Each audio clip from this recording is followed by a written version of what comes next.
So this is a shadow. A common enemy in Deadly Premonition. The crop on it is very intentional. Yeah, fight the boss.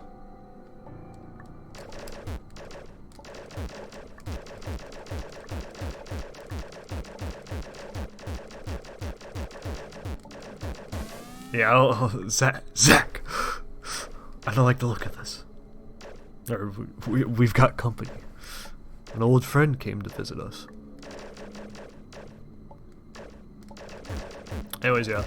This boss used to have a lot more HP, where basically a 4 cycle was the quick cycle.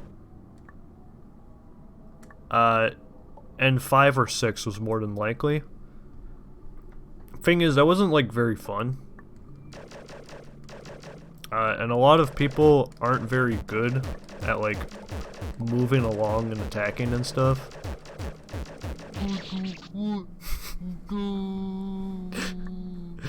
Right, that.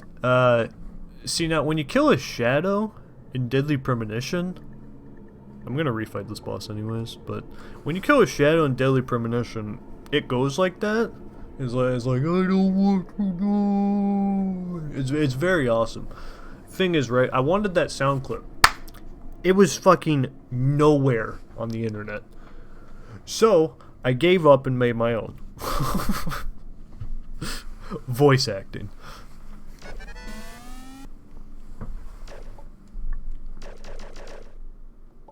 Anyways, yeah. Making a boss where you're forced to move with a very limited layout involving RNG, it's hard to make it fair. However, I did really try to make it fair, and most of the ways I see people die, there was always a way to avoid. So I think I accomplished my goal. There are definitely ways where it can be impossible. I will not deny that. However, when you break down any boss fight, it can be impossible.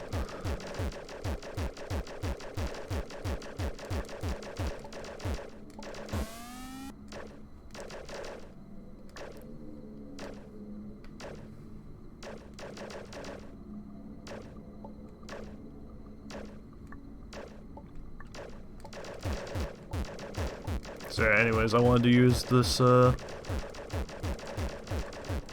wanted to use the stage's mechanic, walking the dog, in a boss. Damn, I could have avoided that easily. So I tried. And I'm pretty happy with it. Also, the background music is Deadly Premonition as well, when you go into the land of the shadows.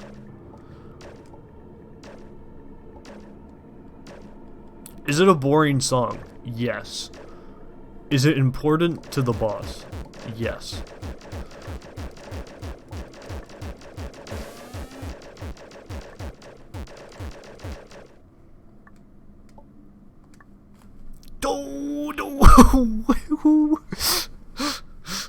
That was kind of goofy.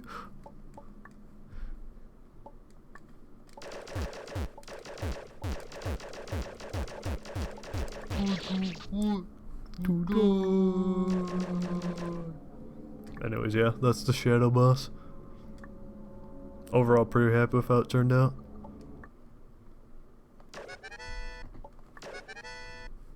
Walter item. Taking the dog on a walk. Yeah, that was the 6th stage I made in this game. As you can see, we were from stage 1, which was like, you know, adventure trap stage thing. Stage 2, which is like a puzzly needle gimmick stage. Straight to the car, and from there, everything went awry. Just everything went wacky. I mean, even before they were wacky, but Just things went off their rockers. Anyways, another hub screen. CN3 gimmick. This is a gimmick I hadn't used before. It was included in Nank, so I kind of wanted to just try it out. I'm pretty happy with this screen. I think using this to get back your jump is pretty cute. To get to the warp.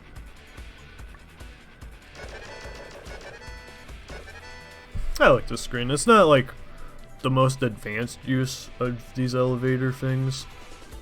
However, I'm not a big fan of these elevator things, and I don't really like when they're used in hard ways. It feels very awkward and disjointed. But you know, I tried my best to make it not those things, and I think I succeeded. Anyways, welcome to school. The I Want a Vocational School. 10 questions of mostly fangame related things. If you get a question wrong, you will end. Each question is timed, so don't take too much time. Also, do not try to look up the answers or else you will be punished.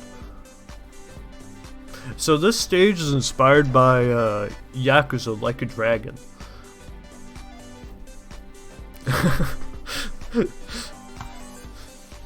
So I guess I can bring something up later instead. Anywho, in this stage, questions. If you tab out,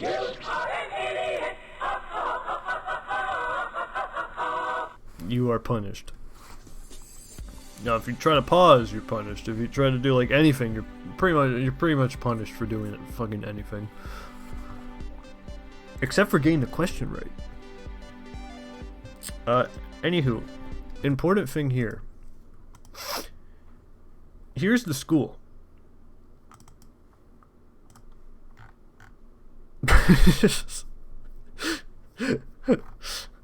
These are RNG. They spin, but they have like either 1 in 4 or 1 in 3 odds of showing up.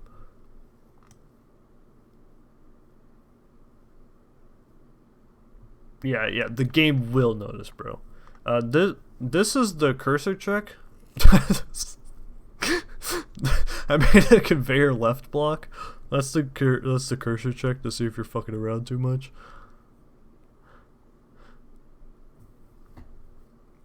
These are the questions. These are the answers. Yada yada. Important thing. I need to change the last question. Right, I'm gonna have to get the fucking formatting right again. God damn it. So now that Emperor Penguins is finished, I need to change this question now. Because I need how many penguins are in the casting crew call? Emperor Penguins. Got right issue.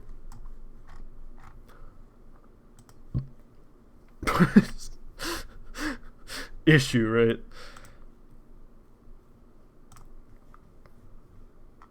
I mean, what I can do, I can go on my own goddamn Twitch.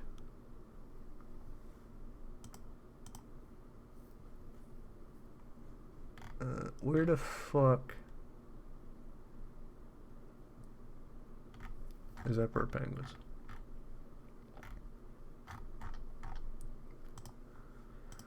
All videos, highlights, Emperor Penguins. There we go. Alright, myself. Jesus, this is a long fight. Right, it's fucking straight up 14 minutes. Good lord. Good lord. Right, how many are in the fucking casting call?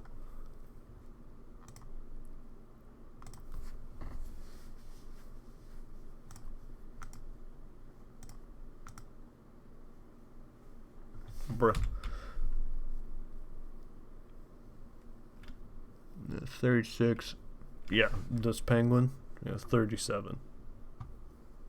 Yeah, 37. Alright, alright. Okay, that's great, Keyview. However, we're currently making a quiz, and I do not want to lie during the quiz. So how do I fucking rephrase this question, right?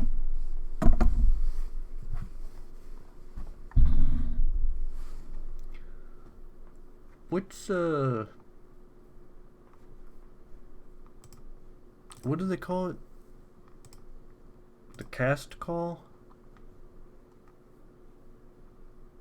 Because one of the questions would be, how many penguins, or what is the number of penguins in the casting call? Yeah, hey. Good looking out, bro. Have a good one.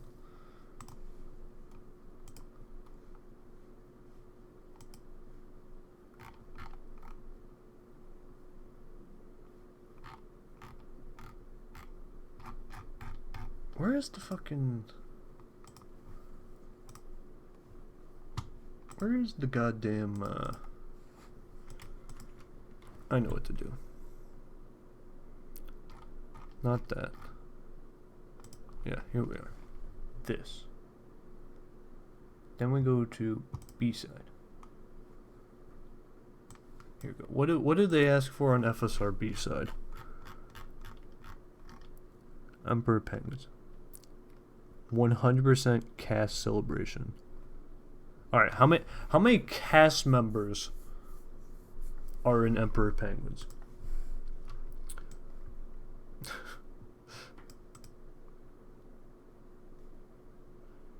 No. How many cast members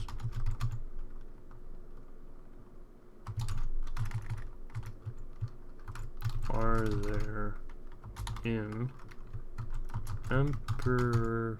No, don't space there. Emperor Penguins.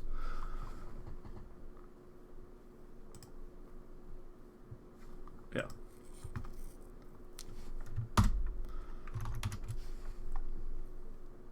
And there's 37 of them, so there's 27, 42, 34. Alright, we're gonna make it 37, 45, and 29.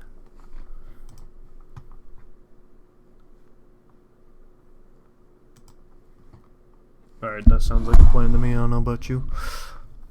Sounds good to me.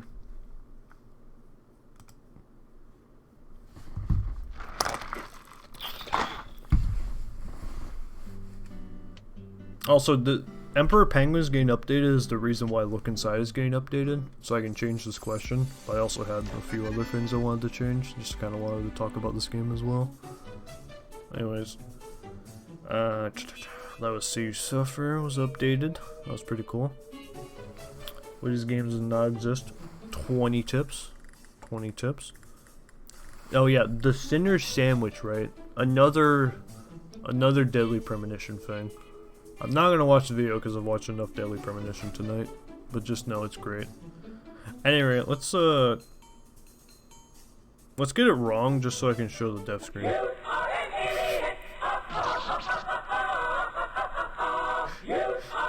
Now for a while, those used to be image speed. I didn't set an image speed, so it was very rapid flashing. Eventually, people yelled at me enough, and I rechecked, and I was like, oh yeah, I never set an image speed. I should probably change that. Anywho, I'm not adding that epilepsy warning. Variety game. I want there to be a element of surprise at every corner. This is good old Vo. This is one of the secret screens in it. Very based. Yeah, it's a vegetable tree, of course, because it's always a fucking pun on words. Don't want spaghetti again. What a classic. What an absolute classic. Who made this screen? Yucca Fair. Anyways, I tried to make this quiz have a lot of like some old and some new questions. I don't know how good of a job I did, but yeah, making quizzes is hard. Let's do escapism. Bakudan was the first person to clear Melanzana. How many cast members are there in Emperor Penguins? Alright, base, the phrasing works on this. It is 37.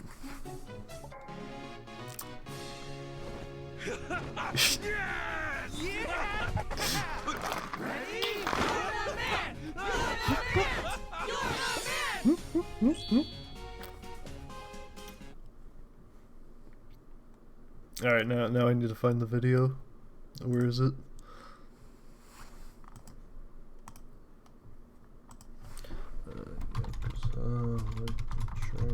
Exam pass. Let's see if I can find this.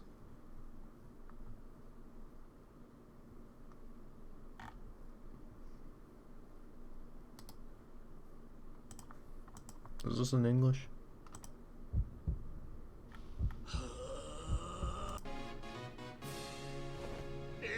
It's not. God damn. Bro, it's always so hard to find this game in fucking English. God damn.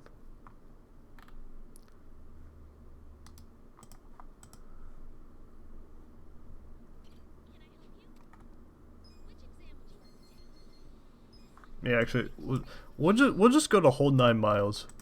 Let's just watch Yakuza Like a Dragon. So yeah, this is what the quiz stage is inspired by. This is the Onabara Vocational School.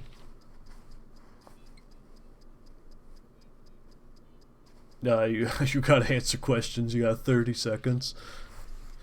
Got 4 questions. You got 4 answers to choose from.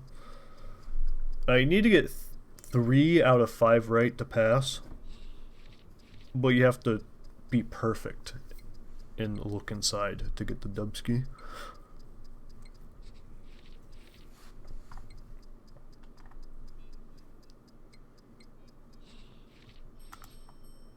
Anyways, this is what happens.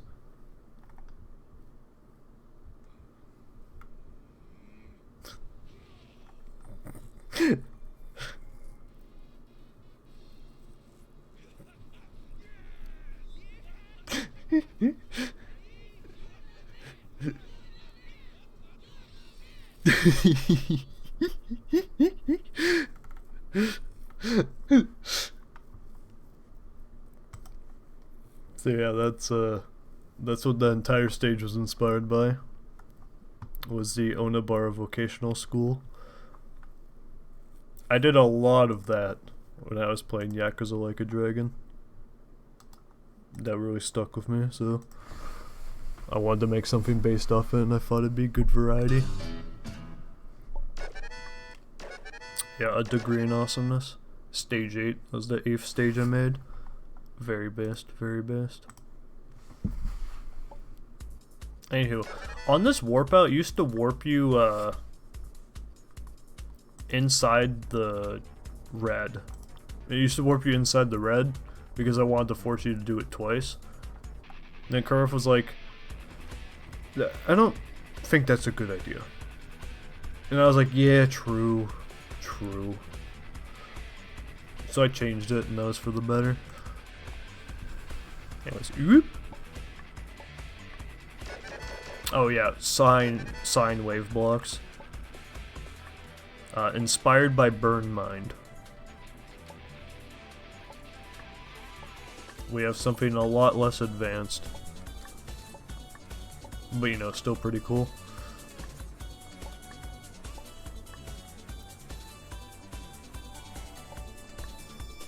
That was pretty cool. I say I made the hub in like 2 days. It's because I made like I made 6 screens of the hub in 1 day. Then I got to this screen and realized it'd take some code. So I waited till the next day to do it. Got this coded and then made the rest.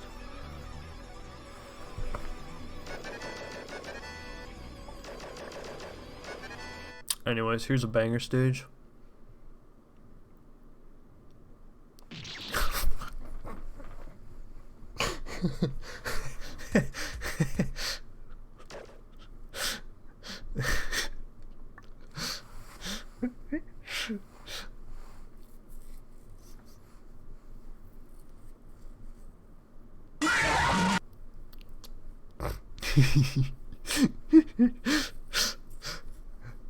So yeah, when I was making this game for the tourney, I thought it'd be a really good idea because it's like a blind game competition, right? Like, you're not supposed to talk about the games. You know, everyone's supposed to play it blind, right? I thought this is the perfect opportunity to put in a jump scare. Because, like, no one would know about it beforehand.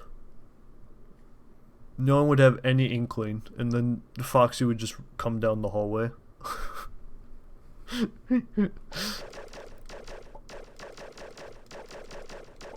So I did it. And that's stage 9. Left hallway. So yeah, as it's very apparent, the length of stages is quite varied. And I felt that was very important to have. I think that helps I think a high level of variety helps in keeping the game fresh and interesting. I used at the time the latest version of the Not Another Needle engine. I don't remember which version that was, but it was one of the ones with moving solids. It definitely helped out a lot. But yeah, I'm very happy with the stage. Seeing everyone's reactions to Foxy. A lot of people didn't get scared. Some people saw it coming. But a lot of people also got spooked. And that was very fun to watch. That was very, very fun to watch. So yeah, very, very happy with the Foxy stage. I do think now that the cat is out of the bag, more people know about the jump scare. But you know, hey, that's just life, baby. That's just life.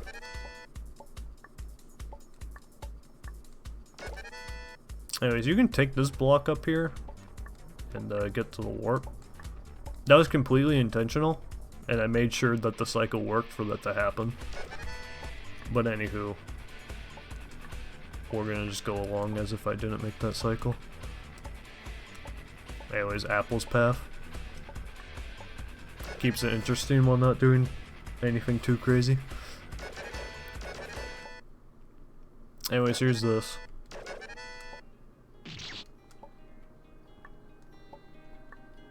All these are like, I used some shit like Neural Blender or whatnot. It was like just auto-generating art things, or just auto-generating image things. I thought it'd be cool to have a stage with just a bunch of those and try to build the blocks and stuff around the background and such. So, you know, there's like this fucking black thing in the background, so then you have to jump over it to get to the warp above. You have to go under and through it.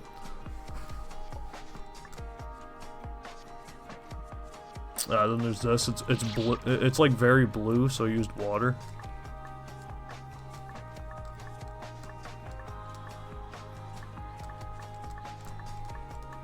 And I got tired of just making needles, so I wanted to make some things move. So that's what that's for. Some more water. And then just blocks. You know, the screen's very bright, so I try to keep it like a broad perspective on the world. So the fun thing about this stage is that when I was making it, every screen had like some sort of deeper meaning. I've forgotten most of those. So what it's meant, what it represents now is that like the meanings of things can change over time. It's like the box at the end of Five Nights at Freddy's 4. The contents of it can change over time.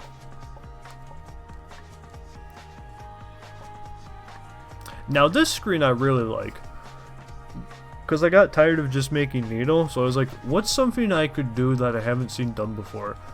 What if there's just invisible gravity flippers? For no fucking reason. And then like invisible catharsis water as well.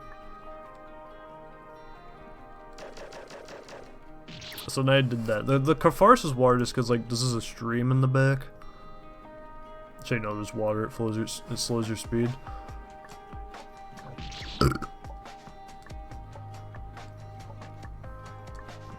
Yeah, like I said before, it's just like try to make something different happen on every screen. Doesn't have to be the most interesting, just make something happen. And then this is like the bridge of life. So you go along the top. And then there's a platform jump, because those are fun. And then there's a drop gate. Because we stand wonderful around these parts. Yeah, surrealism still. That was the last main stage I made for this game. It kind of made it at a weird time. But you know, it's still pretty cute. It's out there. Probably not the strongest stage, but you know, you gotta try different things to make it like a lasting experience. Anyways, this path was fun. I thought that fake block was cute. And just an all-time classic. And some moving spikes as well. Just to freshen things up. I always like these kind of diagonals where it's like the spike is moving up and down. You can just jump through, even if you don't time it right. It's just easier if it's down. I always enjoy stuff like that. Anywho, Pecora.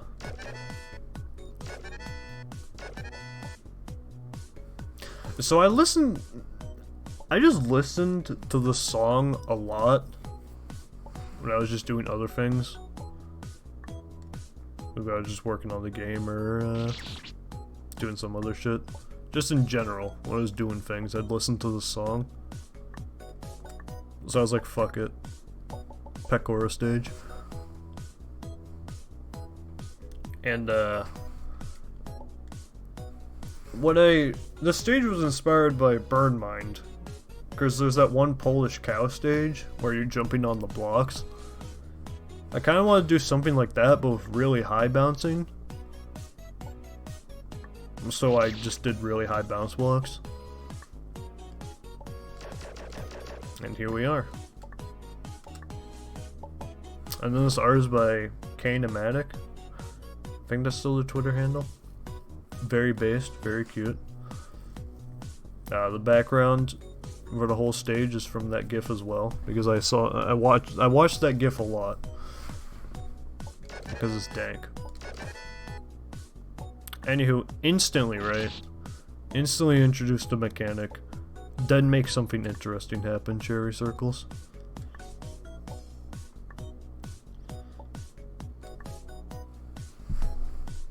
The screen's like hard to figure out, but the thing is there's like 5 different ways to figure it out. So it evens out in the end.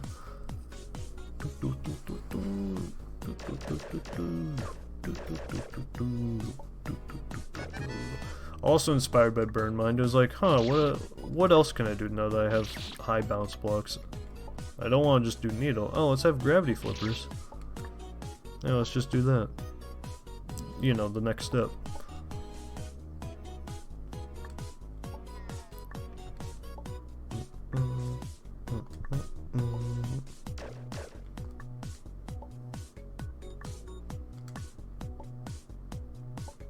Here, alley-oop.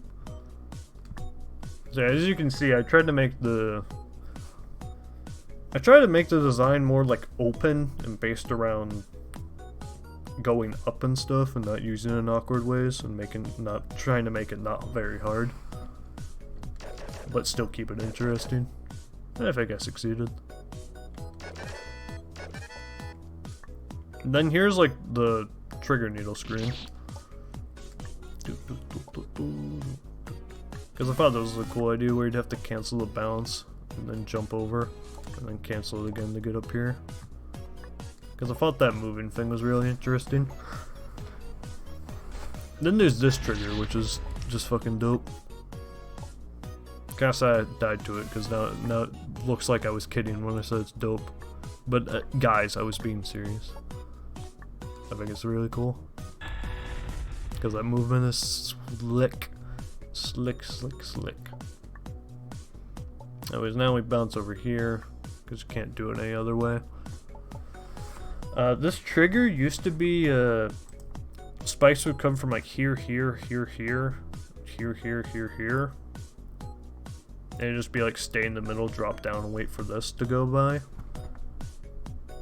However, Craft didn't really like that, because the screen already had like a bit of learning. It was a little annoying. He was like, make something interesting happen. So I did. And where he stops lined up perfectly with the fucking, with his arm there. It's like a less than 16 pixel wall hug. That just worked out conveniently, which is super nice. But yeah, that's like the series mixture relay spider. Very based. Bless up to Dorpy. Very based. Oh yeah, another thing about this stage. Here's the stage. Like the first part. What I did was I started with an 800 by 608 room. And then I made it 1600. Then I made it 2400. Then I made it 3200. Then I made it 4000.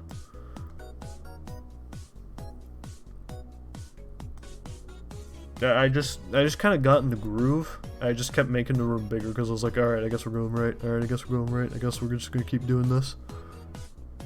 And it was a lot of fun doing that because I did this all in like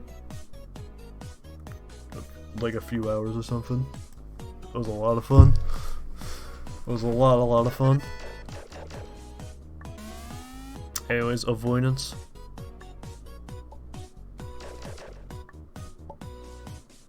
Like I said, it's fun to have avoidances in RNG. Especially being able to build it around the mechanic as well.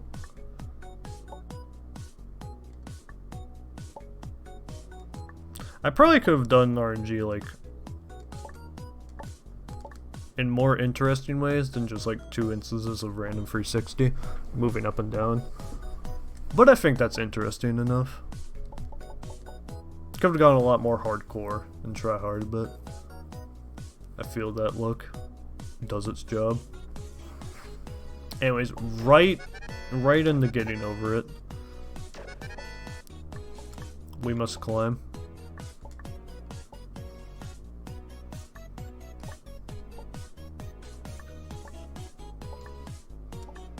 I thought this was a really good idea for, since you know it's low def for the tourney.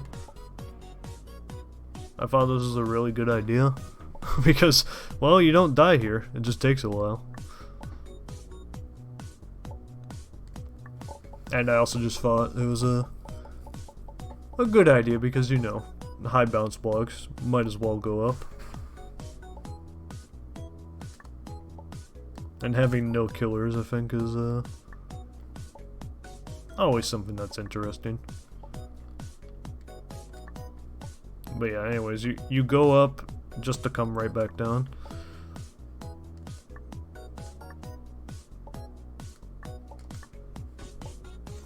And now we're here.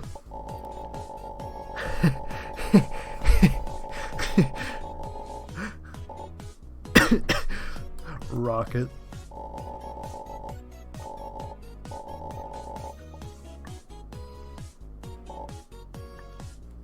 You cannot leave with flipped kid. So, take a look at our bouts 3.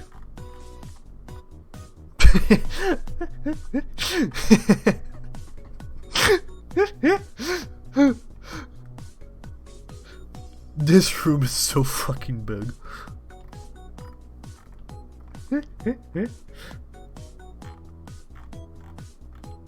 Yeah, this took a while to tile and place all the blocks. But you know, very worth it. Very worth it.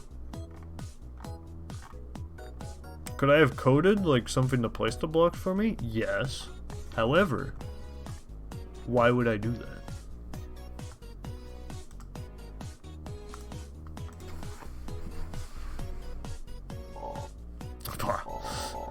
Bruh.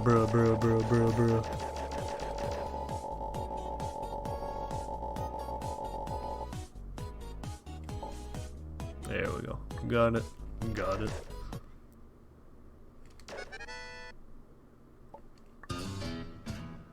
Extremely high bounce blocks. So that was the 4th stage I made. I made most of that stage in like a day, and I made the other half in another day. It was a lot of fun. This was a very fun stage to make. Just a fun mechanic to work with, really, and try different things with rather than just make needle platforming. I gotta make something interesting happen, you know. Also, the sub-story clear was on the bottom. I think I made this end room like first or second, and I put it on the bottom and then I put the rest on the top. I think I just kind of forgot that I was gonna put it on the bottom and ended up just putting it at the top for most of them. So, oops, I guess.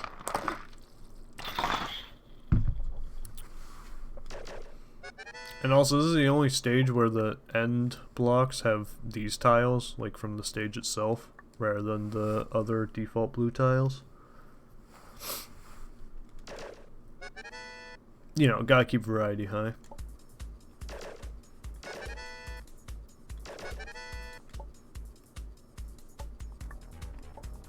Anyways, time to commence forth. Anyways, yeah, there's still the trigger peeking out in this apple circle. I thought they were cute, so I left it. Shows that still in this hub area and they're all connected screens, which I think is important. Oh yeah, a few things. When I sent the first version to Craft to test, I did a test play of it before I sent it, and there wasn't this platform here, so this was just impossible. So that was pretty cool, but I hotfixed that, so, you know, not an issue anymore. Another thing, I made most of this game over the summer in like a month or two, and then a few months later I came back to it and made a final stage and final boss, because originally you'd do the hub, you'd come here and this would warp you straight to the credits, that whole credit sequence, and I liked how that ended. I felt that had like, you know, it was a good way of, like, you never know really what's going to happen next. So I felt that was a good way to just, like, suddenly cut it off. But it was also, like, you know, final stages are pretty cool. So I kind of want to make one of those after, like, after a few months of thinking. I was like, oh, that'd be pretty fun to make. So why don't I do that? So then I decided to make a final stage and final boss in, like, a week or so. Which, I didn't have too much time, because my game was coming up in like a week or two on the schedule for the Iowa tourney. But I was like, fuck it. If I don't finish it, I can just go with the old version. But if I do finish it, hey, that'd be cool. And it ended up turning out great.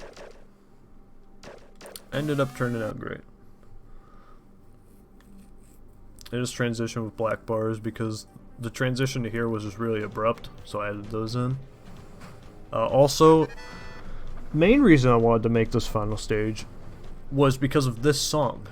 Because this is a song from Like a Dragon, and I really wanted to use it in like a final tower stage. So I thought this was the perfect opportunity. So I did it. Anyways, this is like a medley of all the stage mechanics that have been before it.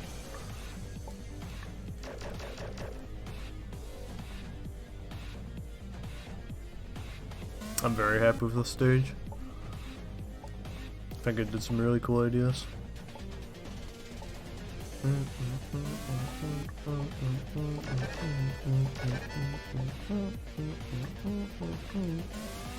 Gotta hit that to go here. To avoid that, to get in there, and then we take the platform across. Do this, and now this section is sweet. Hit it, don't hit it, but jump over. Now we gotta jump through. Now we jump across. And we can't wait too long, because those come. Yeah, I just wanted another sort of rise thing, but I was like, well, I don't have enough. Because there was the rise before, but I was like, I don't have that much room this time. So I only got 2 blocks, let's make this interesting. So then I did. I'm very happy with that. Walter! This movement is a bit hard to figure out, but once you get it down, it's fine. And of course, Genius Trip. That movement is a bit hard. The start of that's kind of hard to figure out, but once you get it, you know, it's alright. That's alright. Gimmick Needle. Save your jump. Go through. Go through. Wow. Anyways, math. Have to fit into 254. Yeah, no. The only way I can make this more interesting is I make the question and answers random, but god, that would take too much time to change. And for the purposes of it, this works. This works out. Anyways, yeah. I like algebra. Like, I like really simple math questions. So I wanted to make sure to put math in my game. So here's that. Anyways, final screen. Just needle.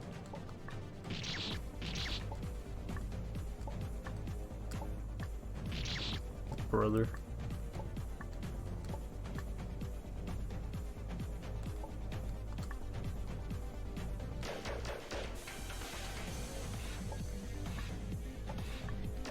Right, those blocks, yeah. Anyways, I tricked you. Not completely needle. Anyways, yeah. Very happy with this stage. That was a good, like, mini medley of the game. That's fun to make, most importantly. And now we ride. This transition object is stolen straight from Vandal. Thank you, Wolfie XE. Anyways, last boss. The text "last boss" is used specifically because of I want to kill the last boss. Very based game, very based game. It's also the final fight. So I thought it'd be cute to kind of do how Emperor does it. Emperor has like final boss or last boss or something on the final warp. I always thought that was pretty cool. So I wanted to do that. So here we are. Anyways, boss. Now there's a lot going on here. Essentially, I had a lot of ideas. And I tried to make them work. I wanted to try to make like a not an old school style fight, but I just wanted to make something interesting happen. So you know, here's Gravitron. The brain shoots at you, and there's like a million fucking apples that you gotta avoid. A little hard. The blocks fall away like old adventure games. I always enjoy that stuff. Walter's next. You move along. This used to be attack 4, but it's like a little hard for attack 4, so I swapped it with what originally was attack 2. There's this. A little hard to figure out, but once you get it, it's not too bad. A lot of it depends on what kind of player you are. Yeah, this used to be attack 2, but it's like a little slow, so I swapped it to be attack 4 instead, because it's a good stress building attack, put it that way. Anyways, I like bosses that you have to shoot a lot while you're jumping around and stuff. So I want to make sure this boss used a lot of, like you had to shoot a lot during this boss. Like each phase has different amounts of iframes. So some phases you don't have to shoot as much or as quickly. But I wanted to make sure to do that. Hi.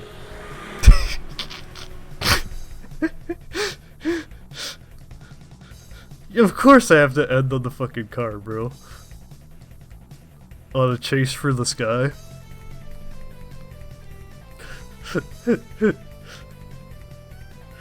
Come on.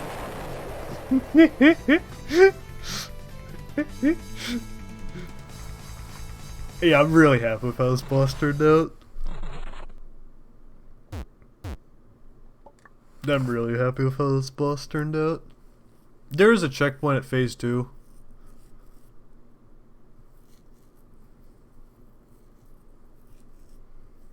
Let's see, what did I call it?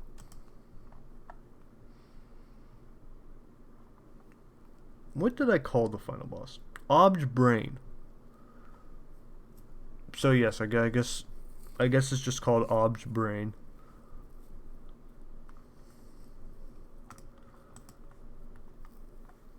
Oh yeah, making this boss was a lot of fun.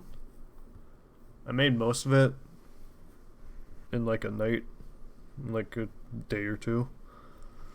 That was a lot of fun. Especially the car phase. That was fun to figure out. Cause there's final boss 1, final boss 2. Yeah. No, that's the explosion.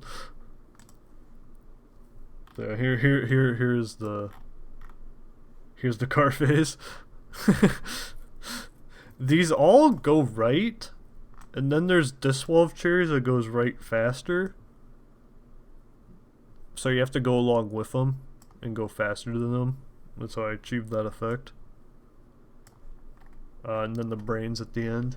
And the brain is actually warp. And that warps you to final boss 3, which is where this cutscene takes place.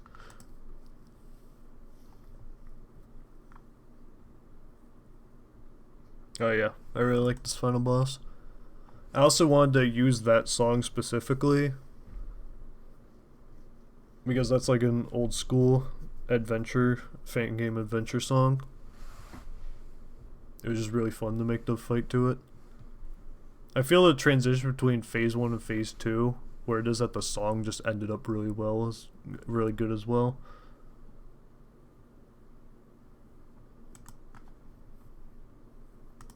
Well, they all go right, so it works out. They all go right and you're going right, so it all works out. It all works out. Anyways, I'm gonna refight. I'm gonna refight the boss. I'm gonna refight the boss. Cause I wanna this fight is fun. I really wanted to make like a lot more fast-paced fight than what I normally make. I think this turned out really well.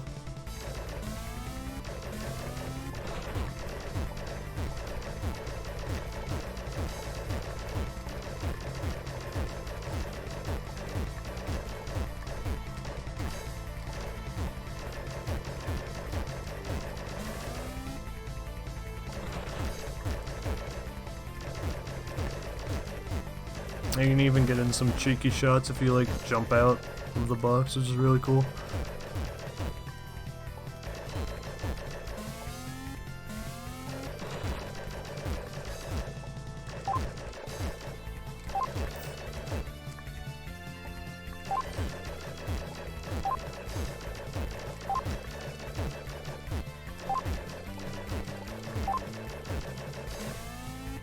Alright, infinite jump.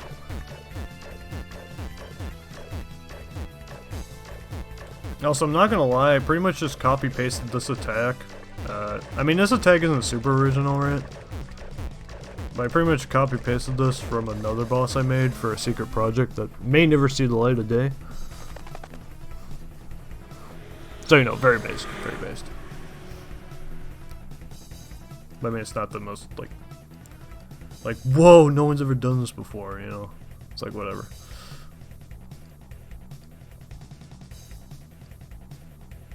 Car.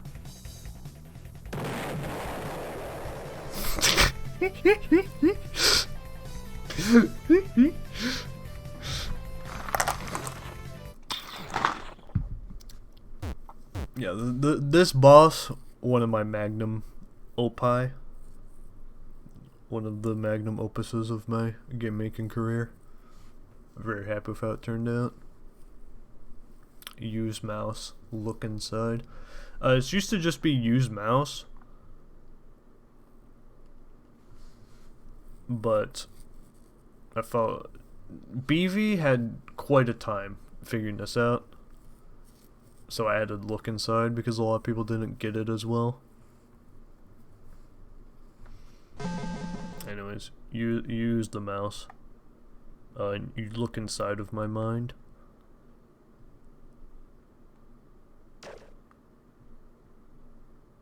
Then we get cringy. Sometimes in life, things that you don't expect happen. Sometimes good, sometimes bad. And I think that's fine. Hey guys, that's me.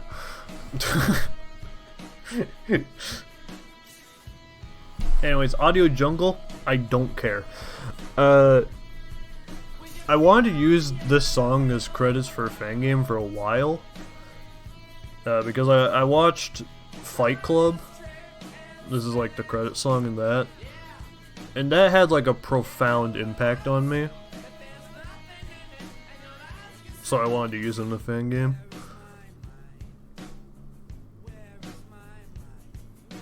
The song, because that movie and this song had a pretty big impact on my life. So you know, it's feet on the air. You know, he's standing on nothing, and then head in the ground. His head's in the block. I'm so clever. And then swimming in the Caribbean. The PYF water makes a comeback. Right, every stage is named, by the way, in a different way. You know, Cat Jam Walter, Club Sunshine. Of course, my favorite stage name. I dropped out of college.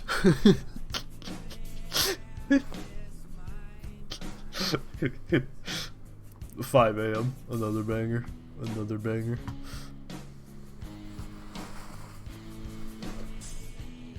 Anyways, upcoming next, we have the final jump scare.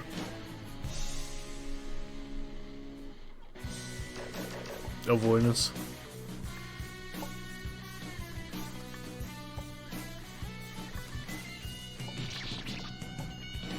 Yeah, they don't actually kill you. They just add deaths to the death count. This was lowest death adventure game after all.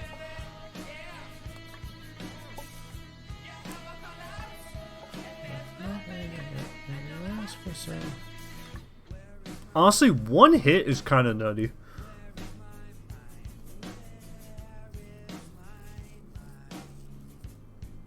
Anyways, I wanted something special to happen to the avoidance, so it wasn't just like a cutscene. I want something to be happening. Final stage, the true final Millennium Tower. Very true, very true. Yeah, tested by Kuraf and Gravebound. Mostly Kuraf, because Gravebound is still AWOL. I don't know where he is. I hope he gets back to me sometime. Morning Dew!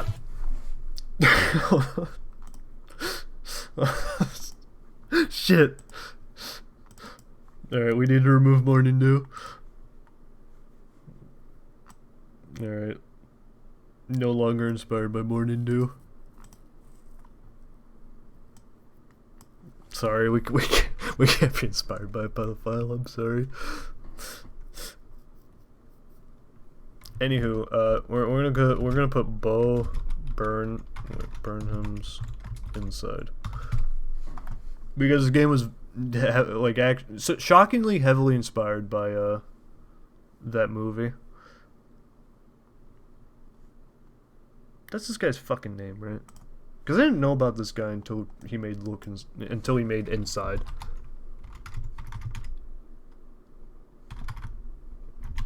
That movie is fucking awesome. I still need to finish watching the outtakes of that.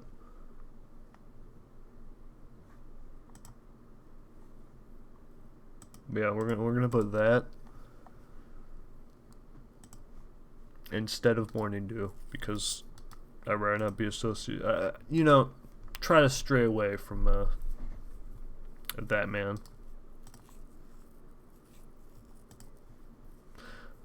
Also, all of these are Obj School Answer. I wanted this whole wall of inspirations. I want it to be like the wall inside of a building where like a bunch of people just write their names on it. Because I watched I think it was Charlie Moist Critical at the time was doing like a charity stream and he just wrote a bunch of people's names on the fucking wall of the Moist house. I thought that was dope, so I wanted to kind of do it for all the things that inspired me.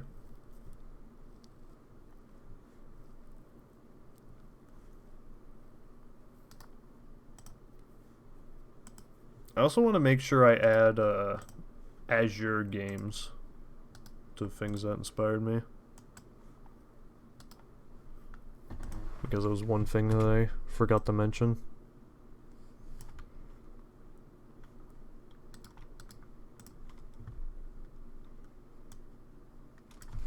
Azure games.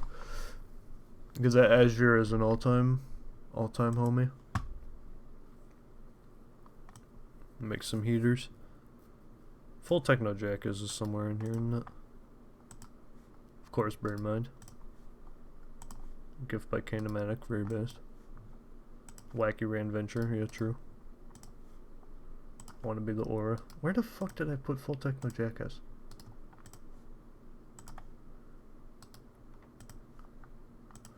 Where the fuck is FTJ? Is it here? There it is. There's Full Techno Jackass. Yeah.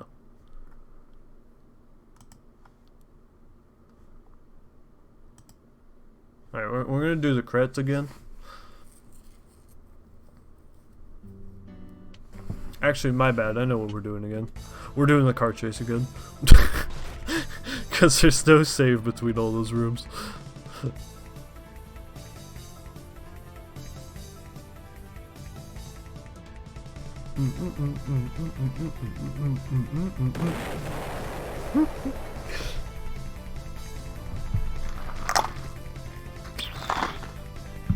We can see how I do in the avoidance this time.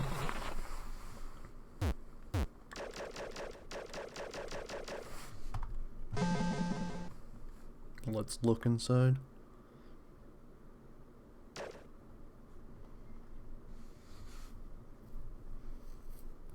Sometimes in life. Audio jungle, audio jungle, audio jungle. Sometimes Oh yeah. good. I guess I'll wait for myself to stop speaking. Alright, thank you. Yeah, you know, whatever. Fucking message of the game, who cares, right? So the way the song is coded in this isn't very good.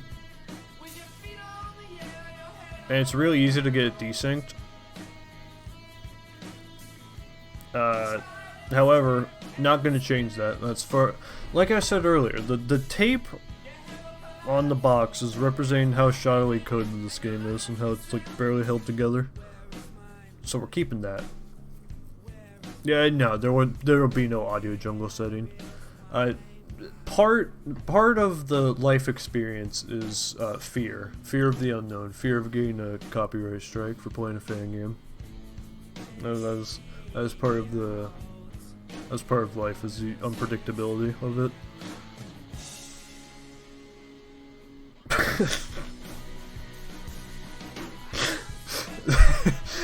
I say it like 90% joking and 10% like real. I feel it's often hard to tell when I'm being serious or when I'm just fucking goofing around.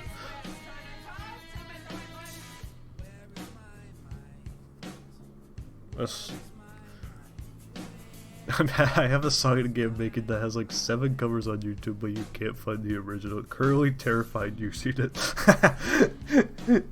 Hey, such is life, you know. So such is the way that these things turn out. It's how it happens to be, you know. Avoidance again.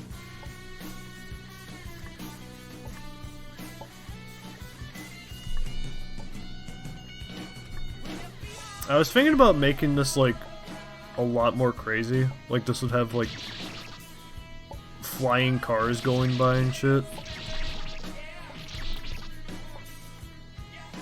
And like have every part of the chorus have something different happening. And I was like, you know what? I can't be asked. Let's just have some RNG and have it be fun. So I did that. Game made for the I-120. Very true, very true. I still can't believe the I-120 turned out as good as it did. That was a fucking blast.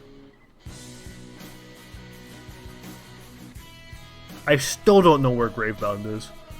Alright, who do we have? Alright. Bo Burnham's inside, very true. Yeah, because it's 0, very true. Azure Games, very true. Series Mixture Relay Games, very true. Delhi Premonition, super true. Carnival Games, very true. Home Depot, super true. Burn Mine, true. Wacky Rand Venture, true. Aura, true. Gift by Kinematic, very true. Good Old Naloa, true. Full Techno Jackass, true. Yeah, because I like a dragon, true. 8 Beelzebubs, yes. Angelo, yes. Yes, yes. There I am! Thank you for taking a look inside of my mind. I hope this game meant something to you. Oh yeah, the dice are 3212. I want to mention that. Alright, clear.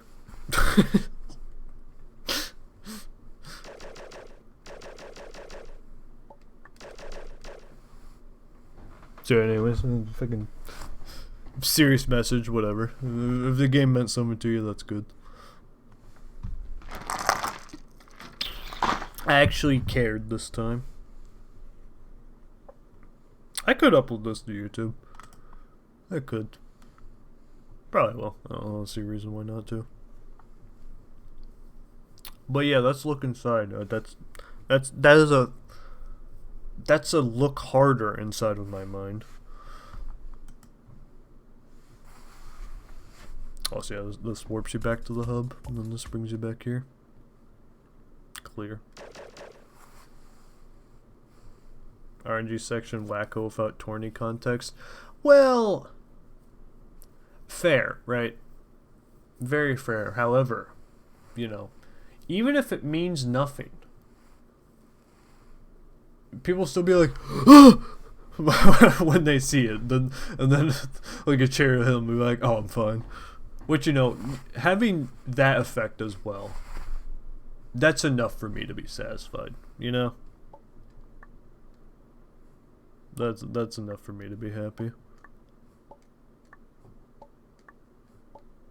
And of course, there are some things like, there are some things with the def count that, like, won't translate if you're just playing the game. But, you know. Hey. when you try to make something interesting happen, sometimes it works out. Sometimes it doesn't long term, and that's okay. That's okay. That's all. That's why you have to try different things.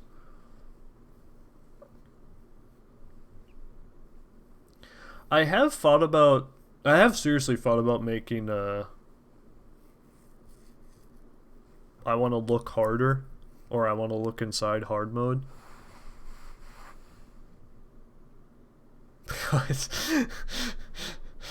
Look, man, the def time object, I don't really want to fuck with it too much. I mean, I wouldn't have to. I could just put like a black box or something over it, but yeah, I don't really care to change that. Do not care to change that. Sorry, Wolsk.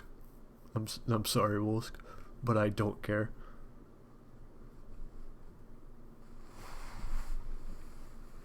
But yeah, that's the game.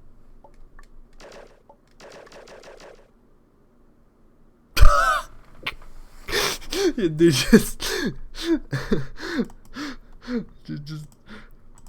bust out the what the fuck is it?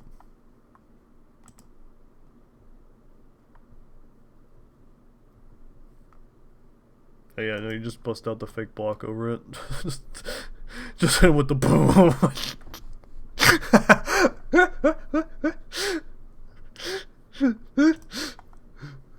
Yeah, it'd be goofy. No, don't fucking save the changes. Good lord.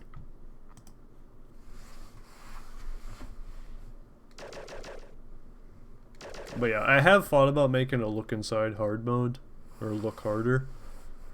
I can say with a high degree of certainty now, I will not be making that, because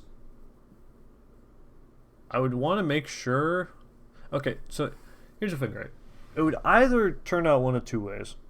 One, it would just be a lot of different screens from look inside. Maybe set up like kind of Thank the New Geezer, where it's all over the place, just randomly strung together, just with a lot of screens from the game, but changed in various different ways. Or I would need to redo the whole game and make it harder.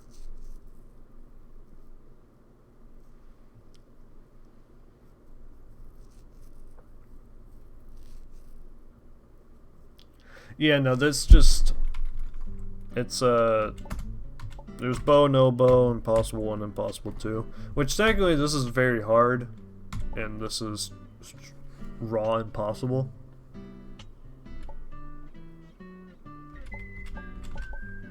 So I think very hard still has the autosaves, because there's only one type of save used in this game, which is hard mode saves.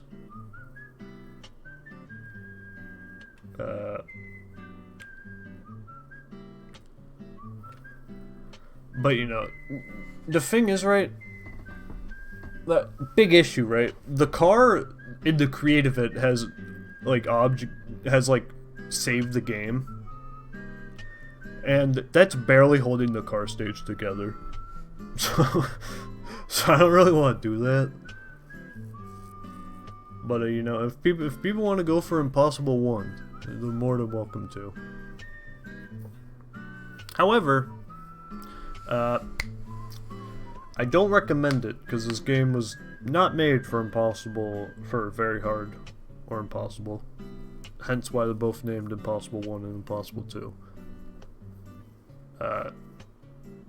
Never made the game with that intention in mind, and I can say it would not be balanced around it at all if I did choose to make at least a very hard version.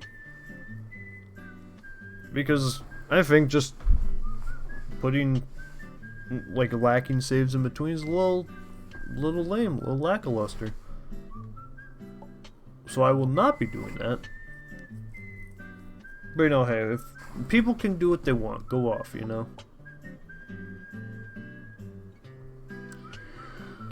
However, this game was not made for that in mind. Hey, if people want a challenge with look inside, you just look straight at the bounty. It's like under 50 deaths. Go for that.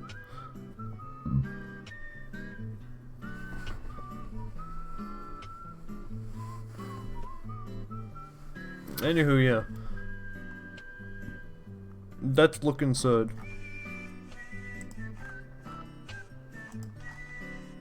I probably forgot a few things I wanted to mention. That's fine. Since this game is pretty much just a projection of the things I like to see, things I like to play, things I want to see more of in fan games. It's okay to forget a few things I want to talk about. Because I have a lot of different feelings towards this game.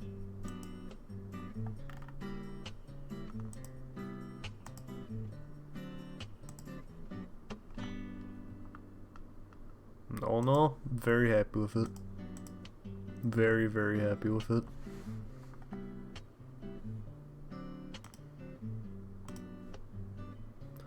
But boys, you can never forget, right?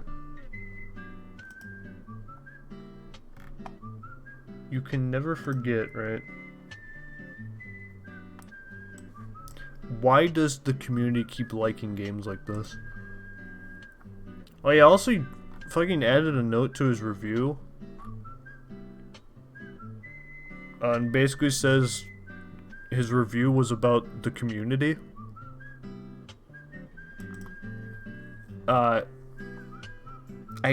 Which makes me even more baffled by this review.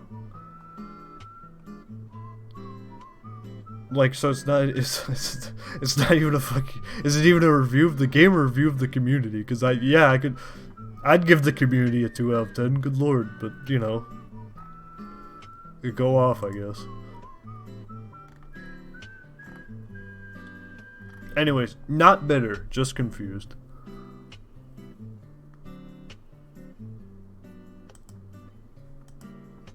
So yeah. I'm really happy with this game though.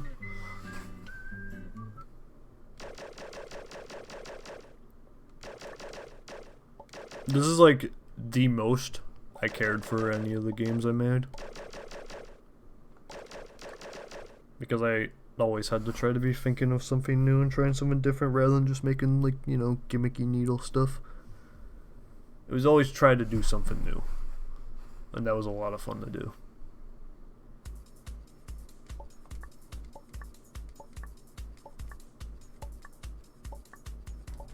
Let's go in once at 0. Yeah, only 1-0. Got him.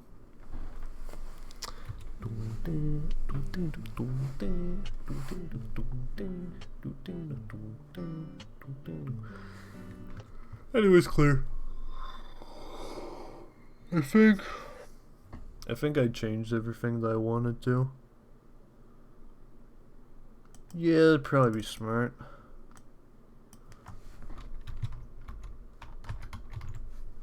Honestly, maybe I should just release the source code for this game too.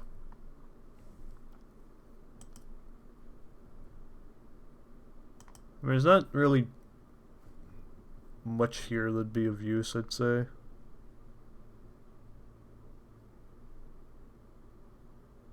But I could. I could, just if people were curious.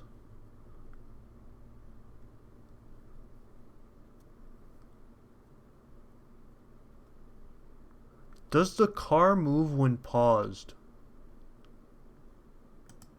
You know, probably. Because the car uses Game Maker's in-game physics function. And physics in Game Maker fucking suck.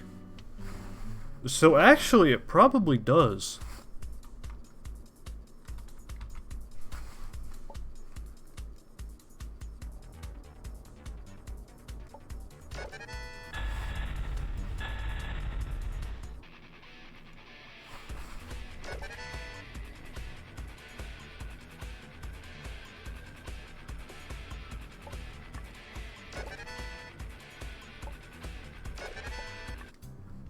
Wait, hold on. What? Huh? Wait, hold on.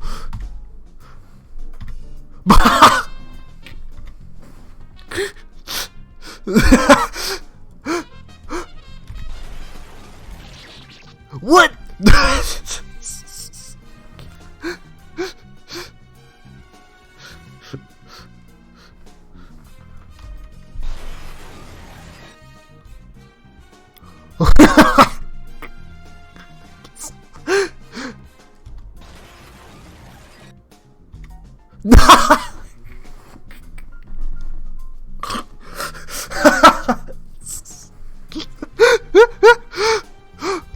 Bro, this is genius.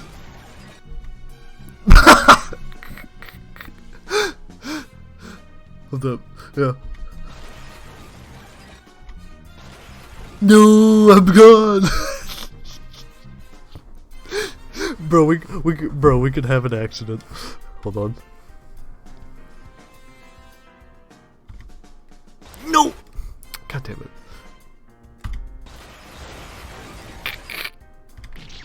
No, I was inside.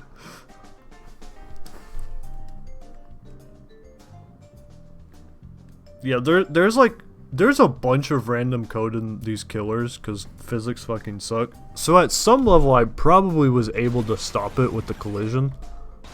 Oh my god, bounced off. Yeah, that's bouncing off. It doesn't actually phase through.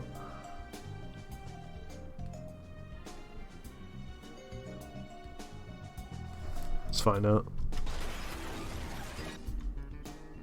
Nah, not even that. It actually bounces off. Damn. That's fucking awesome.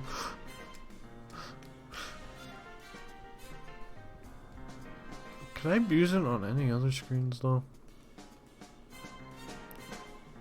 Not here.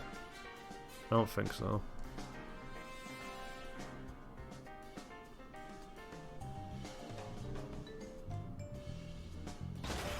I guess in Fury. Oh right, you can't tell. I guess in Fury you could use it on this wall. But like, eh.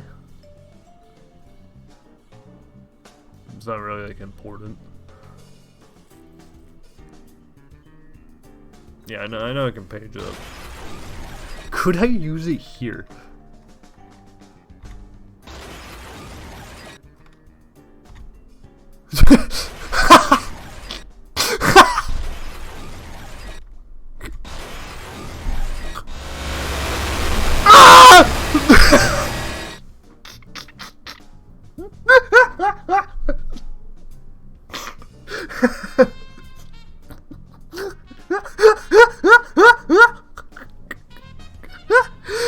Holy fuck.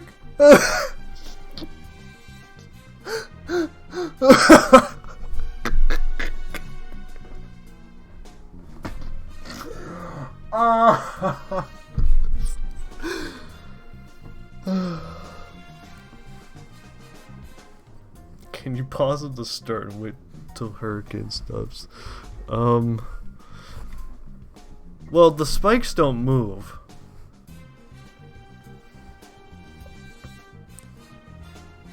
I guess.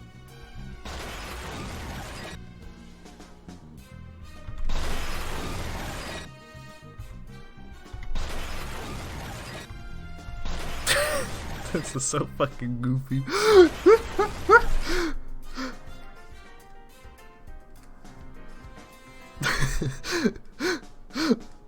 Oh, this is the best find yet. Jesus Christ. I did this, full disclosure. I did not. Okay, if there was a look harder, I would figure out how to abuse this. Let's put it that way. If there was a look harder, I would figure out how to abuse that. Could I? Wait.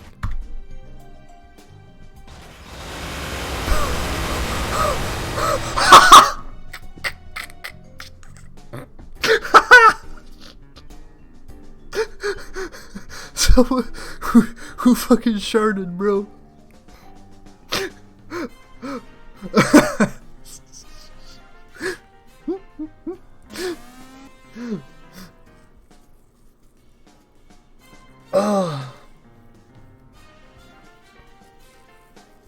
Alright, let's see. Can I?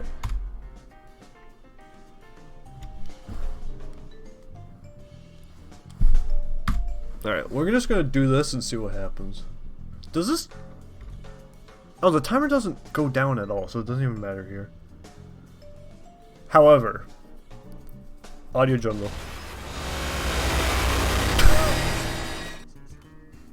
Warning, too many manifolds in collision.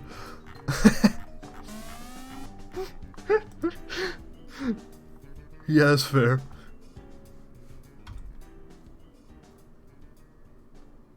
Does he still go if it's paused? Yes. Okay. Then we're good. Then we're good.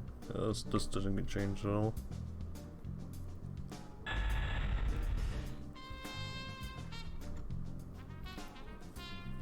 Could you abuse this with parallel parking? Okay.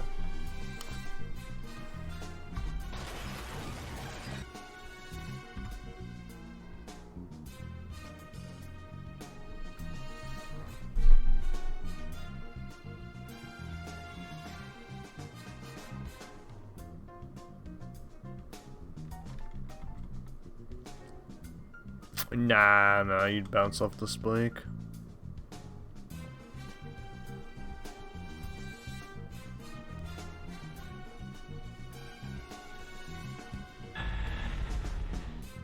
Yeah, you'd bounce off the spike.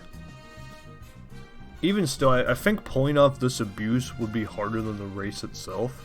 So, you know, like, go off, right?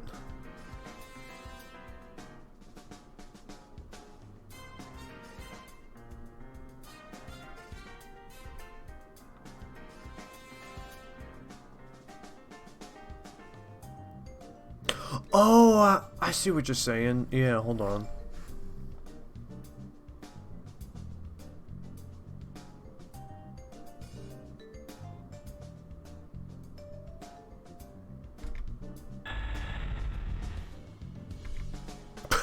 It still checks.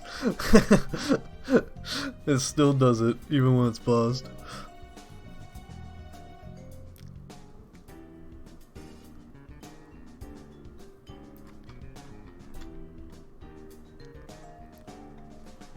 I think you could abuse it here.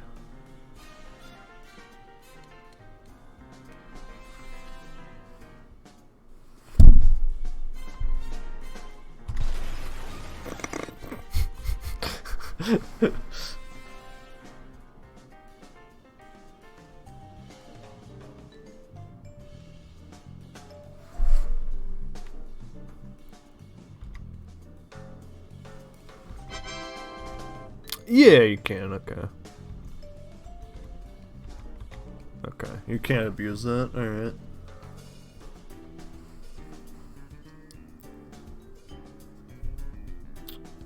So how do you disable pausing?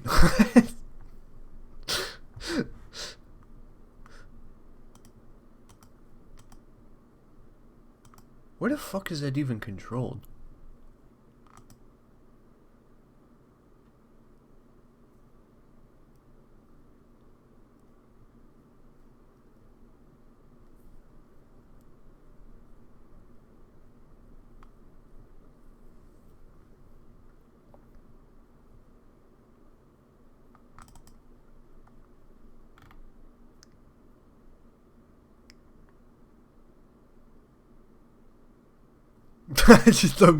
Yeah, the feral man is gonna take a minute, bro. That's gonna take a fucking minute.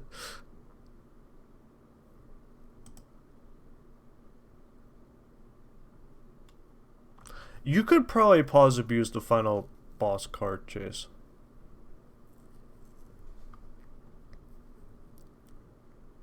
No, I got a better one for you, Kiyoshi. Now be warned, we will not have ears.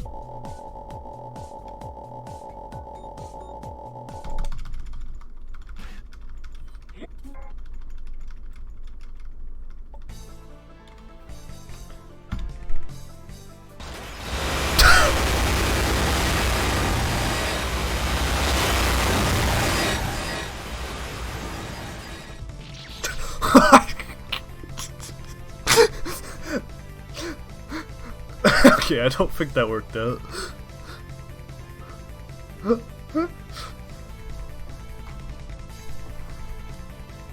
Okay, so verdict? Probably.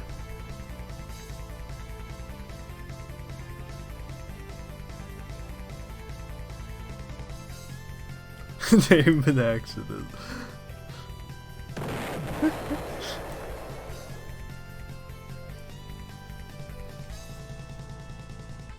Yeah, you could make something work here, but that's not something I want to experiment with. I'm gonna crash Game Maker at this rate, so I'd rather not.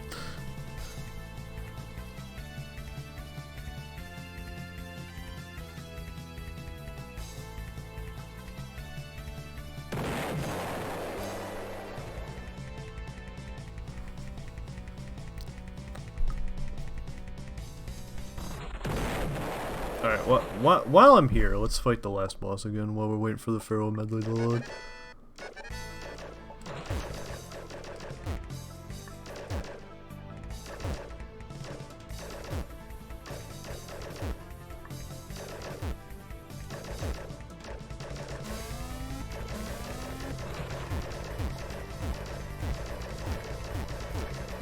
Global.no pause. Hold up.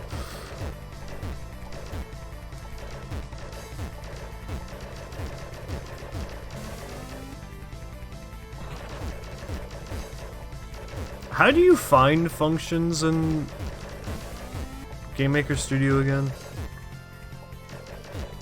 Like Control F or something?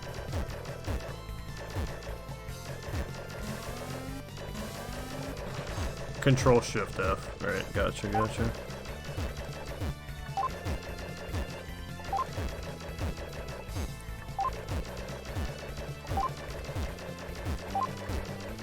Only one height? God damn.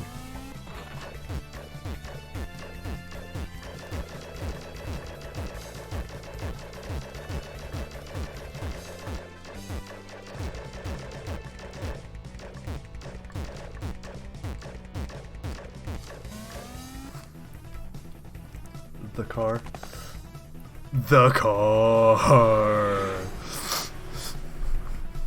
Alright, very best. Very cool, Kanye. Yeah, I'll stay here because the song's a jammer. Control Shift F. Global.no pause. Load game, obj world. Initialize globals.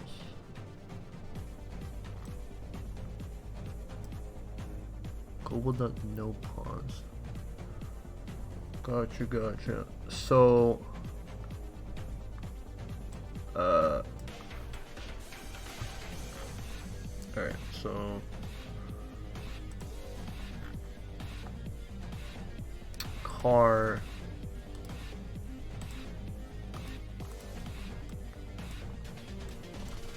obj fuck you pausing not visible. We're gonna make it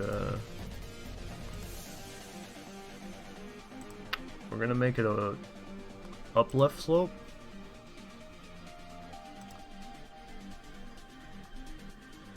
So in the step event, let's have it set this every frame. Global.no pause equals true.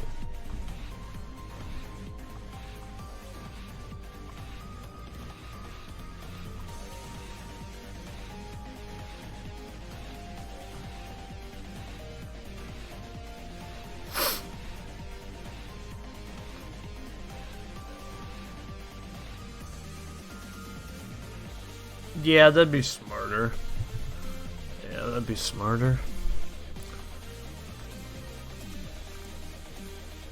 Other...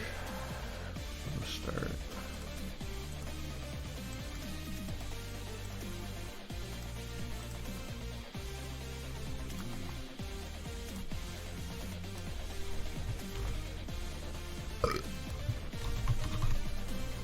Don't capitalize the false, bro.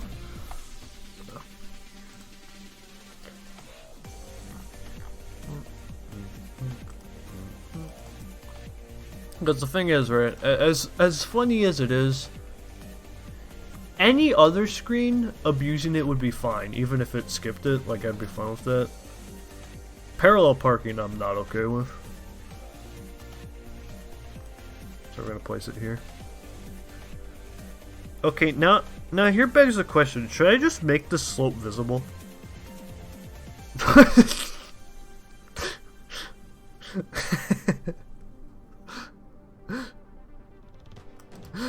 I mean, right, I got it invisible right now, but I wonder if I should make it visible. What if I just, like... No, think about it, right?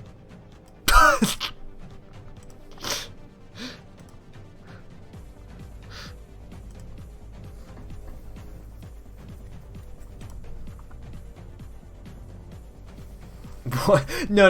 I'm only putting it in this room. I'm only putting it in this room like this. Wait! I know. Guys, I figured it out.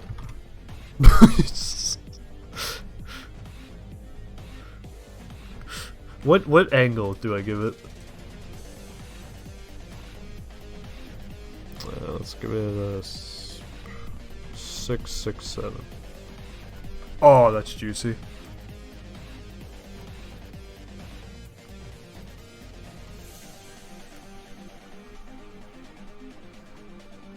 And give it an alpha of 250.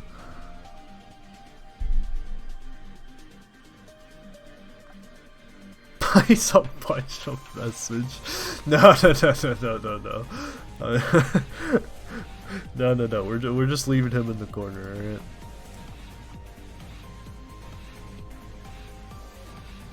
This is a terrible idea. I'm not making it visible.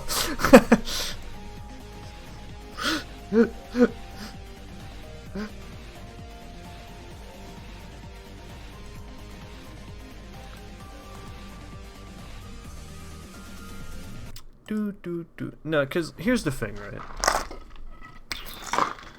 These are all great ideas, right?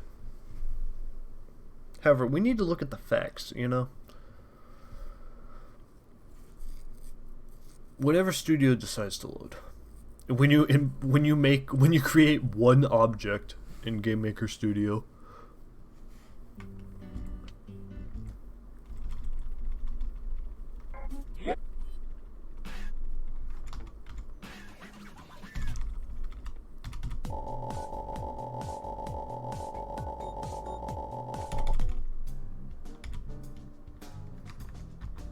there. Okay, so pausing. Yeah, works here. Cannot pause. And pausing works here. Good work, boys. Good work, boys. See, here's the thing, right? I don't want to place anything else here, because I feel the raw aura of so few things here is really what makes the screen. Like, you start at the top, you read parallel parking, and you see where you must go.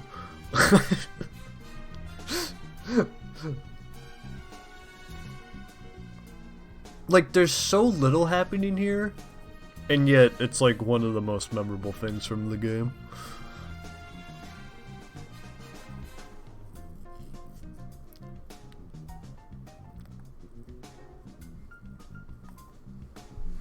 So yeah, I think that's good. Was there anything else in the game I want to change? There's this guy's randomness. I'm gonna keep that.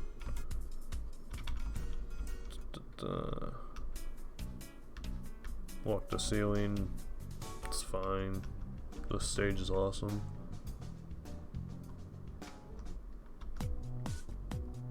Exiting parallel parking.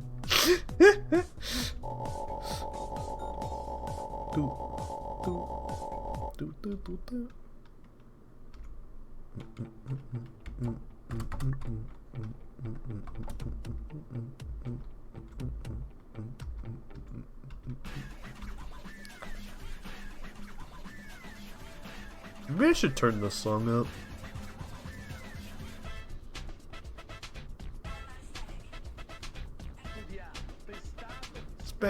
Pecado. You know, whatever. Fucking audio balance. It's never achieved, and you can still hear the song, so it's fine.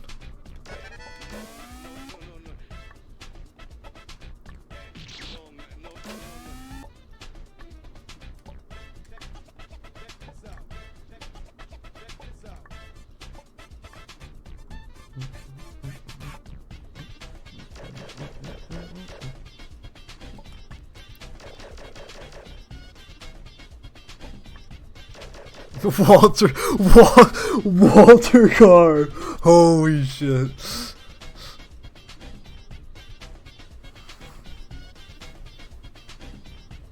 Yeah, I have thought about a few different game ideas for Thank the New Geezer things. If I did, I'd probably just...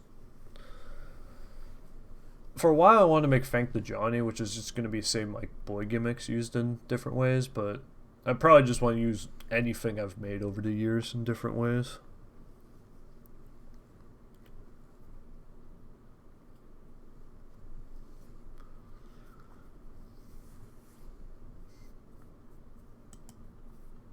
There's certainly ideas, but most of the time it's like... A lot of the time it's... When I make something, I'd rather make something new, you know?